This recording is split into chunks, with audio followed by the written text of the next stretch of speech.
Good evening, everyone. My name is Norshema, and tonight I'm coming to you with a message of hope and possibilities because just to be real and transparent, we will be talking about our money, our financial decisions that we make that mold and define how our lives are going to plan out. Because, you know, finances will disrupt your mental, physical, and your spiritual health. If you are walking around in financial distress, it can take a toll on your whole being. When your money is funny, it hurts. So I'm speaking from experience. When we have bad decision making when it comes to our finances, sometimes it's hard to turn that around. It's hard to change that. It's hard to make it better because you've made so many bad choices and decisions. So I have a couple of things that I would say can help you to change your finances around and start, anew and afresh. So I'm going to cover multiple topics with regards to financial goals. Those financial goals, I'll hit several topics, creating a budget and sticking to the budget. I know sometimes we can create it, but we deviate and we decide we're going to do something different, and then we mess up. So creating a budget and sticking to it is number one. Number two is paying off debt and not to accumulate any additional debt because it's very easy to add additional debt. Saving for an emergency fund. A lot of people, if something happened right now financially, they don't have an emergency fund to fund whatever it is that needs to be funded. So typically, they'll go take a loan out, a payday loan, or borrow money from somebody, and it's not financially sound to do that, to borrow for an emergency. You want to save for an emergency. And then also the last takeaway is credit and credit repair and how you should manage your credit. Even though we use credit in different ways, there's a method to the madness, honestly.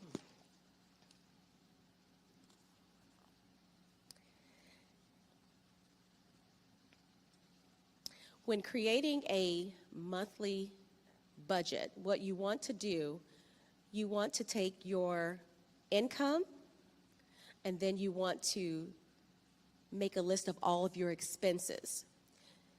In order for you to be in the positive, which is in the green, you have to make more than you spend. So if you find yourself in the negative, that means you are overspending and you are living above your means. And these days and times, it's very easy to do that because you are pretty much at the mercy of whatever the cost is or how much someone's going to charge you for whatever you're wanting to get. But you have to make conscious choices about what you decide to purchase or what you decide to invest or spend your finances on. So if you make a monthly budget and you write down every single thing, and that's every single thing, and then when you put your expenses, if your number comes out that you are in the green, which means not in the negative, then you are financially managing the funds that you have. But there's still room for improvement because you want to save. You need to save some money so that way, just in case something happens, you are able to take care of whatever that is. So With regards to the monthly budget, I'm going to give out an assignment, well, an example, so that you would start from ground zero. I know it's hard to just jump in and start doing, so many different things, and it gets to be overwhelming. So what I would suggest is creating your monthly budget so that you can see with your own eyes exactly where your money is going. And once you see where your money is going, then you can decide what you need to cut back on and what you need to change with regards to your personal expenses.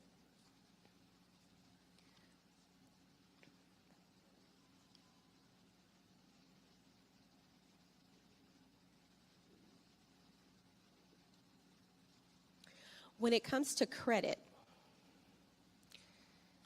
a lot of people have lots of questions about credit. It's not as easy as it seems to get a high credit score. You think, oh, if I pay all my bills on time and I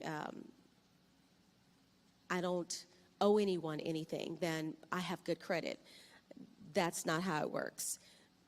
Most times, if you don't use credit, then it's considered bad credit.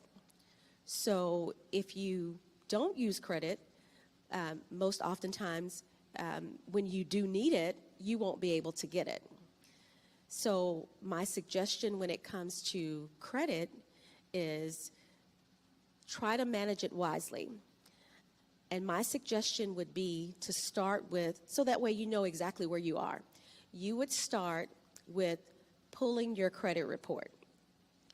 And you don't have to pay anyone to do this for you.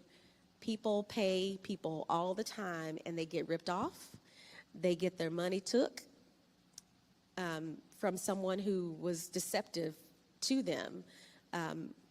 This is something that you can do yourself. Now, it's going to take some diligence. It's going to take some time, because it's not fast. And it is something that you have to work at, and it's hard. But if you want to be successful with it, you would have to put your mind to it in order to be able to do it, because it's not a fast fix. And once you get it where it's supposed to be, you have to maintain it as well, because it's so easy to lose that 800 credit score so quickly with a one bad choice or one bad decision. So what you should do is request your credit reports, and you can get it for free at annualcreditreport.com. This is a governmental entity that has approved this through the FTC, that every American can get their credit report at least once a year, 100% free. So it doesn't cost you anything. So if someone is charging you to get your credit reports for you, yeah, you probably don't want to do that. You can do it yourself. That's the first thing, pulling your credit report. Once you pull your credit report, you want to look at it to make sure that it's accurate, because a lot of times it's not accurate. A lot of times they have bad addresses and phone numbers and names spelled wrong, and a whole lot of different things that could be wrong on your credit report. Anything that's an error, you want to dispute it so that it can be removed from your credit report. Now, for the things that are yours, if you have bad debt and it is yours, then you have to suck that up and try to make that right with regards to making your credit history improved. So what you should do is look up those creditors that you owe and see what it is that you owe. And if you know that you truly owe it, you can either pay it, or if it's, once it's 7 years old, it's no longer valid. They have to take that off of your credit report. So if it's 6 years old, 6.5 years old or whatever, the chances of you being able to let that fall off are better than trying to make a payment on it. And you don't want to agree to make payments on old debt that is really old anyways, and it's not going to help you. So there's a method to all of the information that's on your credit report. But definitely you want to make sure that you correct any errors. There are 3 credit bureaus that FICO typically gets their scoring from. Experian, Equifax, and TransUnion are the 3 major credit bureaus that collect your data, and then the FICO score is what the banks typically use when they're trying to get or trying to qualify you for a mortgage or some huge purchase. So your FICO score is the score, not your Credit Karma or your Capital One or all those other scores. I mean, they can give you an idea, but I wouldn't depend on a Credit Karma score. I would look up, and you would have to pay for it, but you know, it's worth it. It's called, you can go to myfico.com, and it's a FICO score. So you would use that score to determine where you are with regards to your actual credit worthiness based off of what the bank would think. So when you get your report, you don't want to just dive into disputing everything that is yours, because that's going to be frivolous and it's not going to help you. You have to take an account of everything that's there in order for you to make things right. And it's going to take time, and you may have to make some settlement offers. You may have to pay a little bit and make some, concessions to get this information either removed from your credit or your payment lowered so that you could pay it off. Because if it's, a long-standing debt and they haven't gotten any money in, 4 or 5 years, the chances that they would get money from you are very slim. So sometimes they're willing to accept a lot less than what you possibly owe. When it comes to medical bills, because a lot of people have medical bills that they are, stuck with, especially since COVID hit. A lot of people have lots of medical expenses that are just getting piled onto their credit at this point. What you can do is you can contact whatever entity it is that you owe for a medical bill. Contact them. And sometimes they have these programs that, based off of your income, they will write off your debt. But you have to ask for it. They just won't give it to you. You have to ask for it. And if you ask for it and they forgive your debt, then it's no longer on your credit. But if you just ignore the bill, it's just going to get added to your credit. So you probably want to contact those medical creditors to see, if you can either get them, forgiven, or if you can work out a settlement or negotiate those debts. Because a lot of times the hospitals and the doctor's offices, they charge way more than what they should. It's like charging $10 for an aspirin.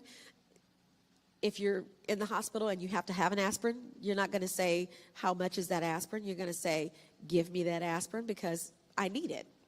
So you have to manage all of that and put it all in perspective. So on your medical bills, those are more likely to be disregarded to a point because they're classified differently than your other debts, say credit cards and such things. So you have to look at those in a different light. But that's another story.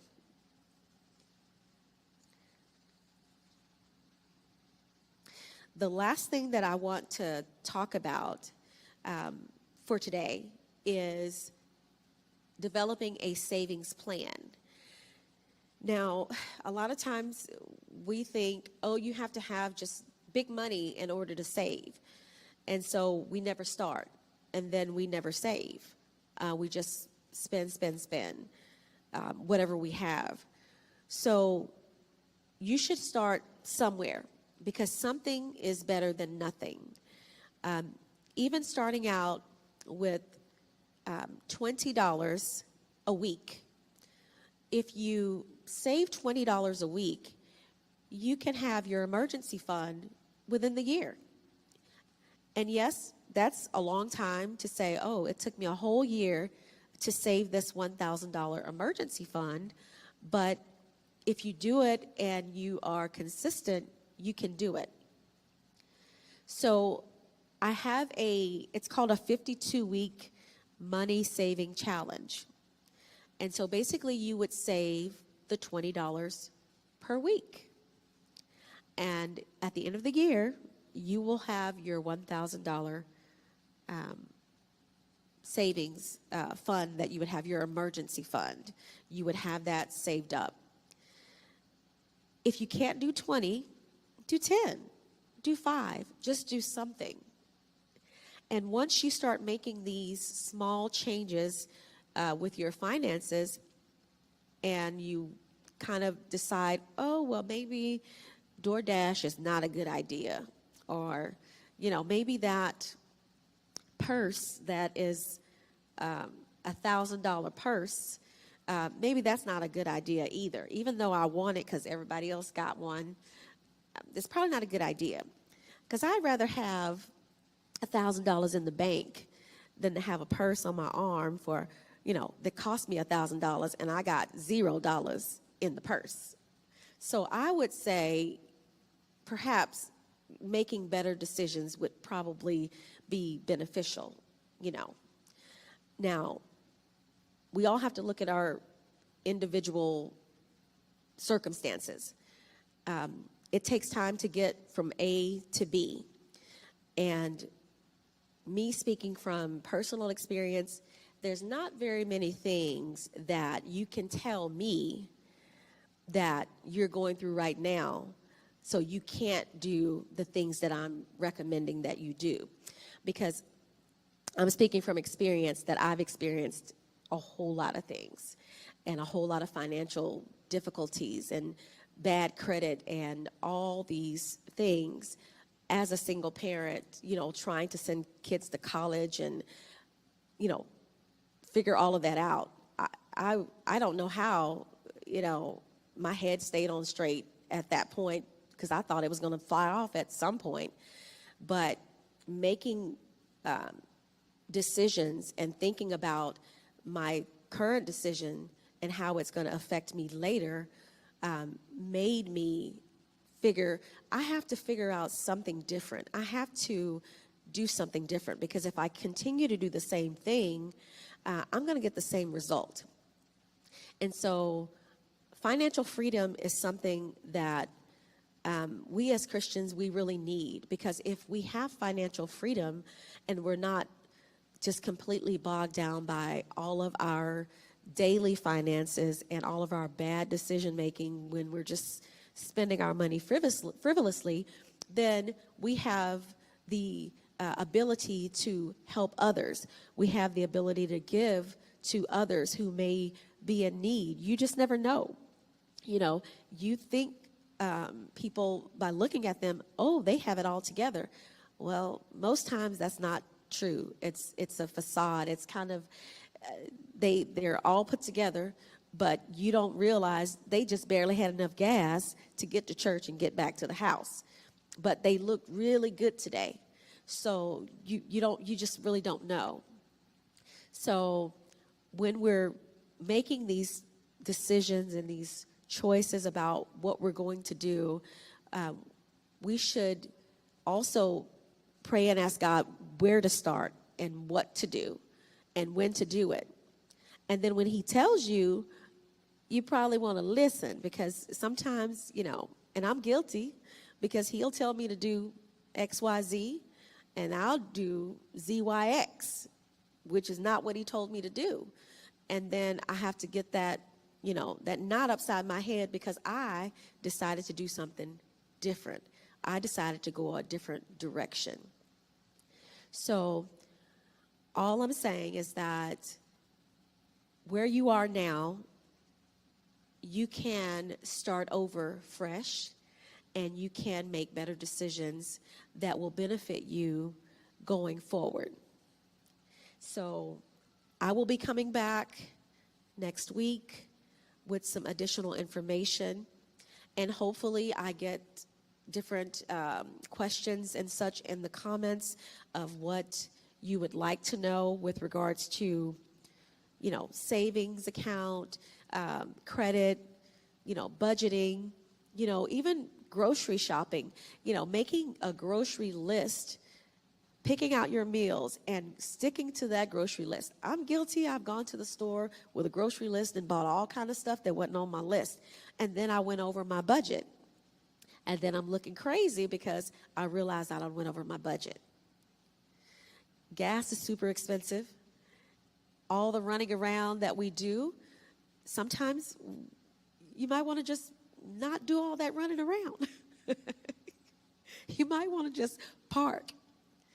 Because I'm not sure if any of you probably know, I actually totaled my car in August. I was in a 3-4 car collision, and I was kind of in the middle, and my car got totaled. Now, mind you, my car was totaled, and I want a new car, but I don't want to pay for a new car. So, you can't get it if you don't pay for it. So I have a big diesel, a Ford F-250 truck that I drive, that I've had for years, because I currently do not want to pay for a new car. Not because I can't go out and get a new car, it's because of the financial obligation of purchasing a new car. I'm not sure if I want to do that. Right now, I don't think I do. And I'm okay with driving my big truck wherever I got to get to. I'm okay with that.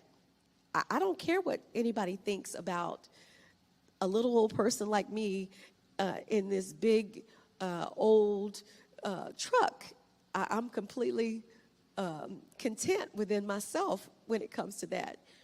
But sometimes, people feel like they have to go out and purchase these high dollar items, these cars and stuff like that, clothes, in order to feel like they fit in for whatever reason. And that's an inside thing. That's a thing that, that's something that we have to deal with personally on the inside. But if you have to make a purchase for whatever reason, you want to make sure that it's a purchase that is necessary so that you're not making worse financial choices.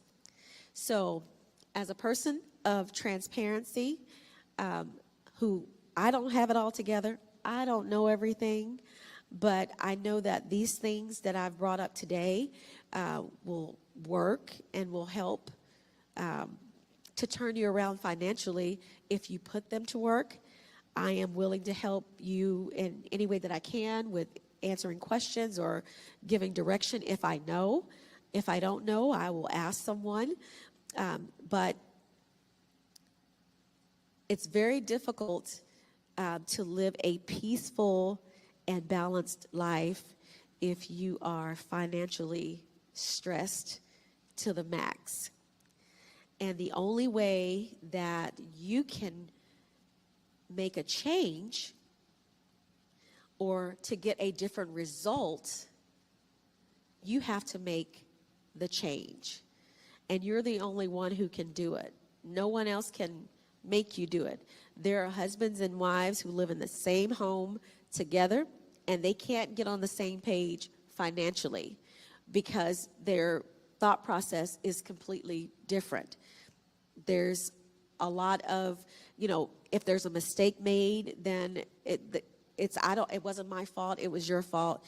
And sometimes we have to just take a long look at ourselves and see what part we played in the financial mishap, and then make the sacrifice. Then make the sacrifice as to exactly what you want to do and how you want to change your circumstances. So that's all I have for you tonight. And this has been a pleasure speaking with you, but I will have additional information coming for the next session, and I hope to see you guys there.